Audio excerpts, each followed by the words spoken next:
হলিউডের বিখ্যাত পপ তারকা টেইলর সুইফট এবং professional football player Travis kills দীর্ঘদিন ধরেই প্রেম করছেন। গুঞ্জন উঠেছিল তারা বাগদান সেরে বিয়ের পথে রয়েছে। তবে এবার সুইফটের আঙুলের আংটি বিয়ের গুঞ্জনকে নতুন করে আলোচনায় নিয়ে এসেছে। সম্প্রতি এক রেস্টুরেন্টে দেখা মিলেছে জনপ্রিয় মার্কিন গায়িকা টেইলর সুইফটকে। কালো কোট ও একই রঙের স্কার্ট, সঙ্গে নিজের আইকনিক লাল লিপস্টিক, এতেই সবার নজর কেড়েছেন এই পপ তারকা। নান্দনিক আউটফিটের বাইরে সুইফটের আঙুলে দেখা মিলেছে একটি আংটির, আর এতেই শুরু হয়েছে গুঞ্জন। তবে কি সত্যিই বাগদান সেরে ফেলেছেন এই গায়িকা?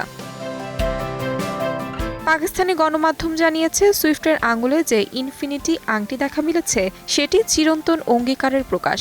ধারণা করা হচ্ছে সে আংটি প্রাক বাগদানের সময় কেলসের দেয়া। তবে এবারই অবশ্য প্রথম নয়, একই ধরনের আংটি সুইফট পরেছিলেন ইরাস ট্যুরে। 2023 সাল থেকে চুটিয়ে প্রেম করছেন সুইফট ও ট্রাভিস। বিষয়টি দুজন স্বীকারও করেছেন। খুব শীঘ্রই তারা সম্পর্কের নতুন নাম দিবেন এমন আশা করছেন সুইফট প্রেমীরা। তাহমিনা তন্নি, সময় সংবাদ।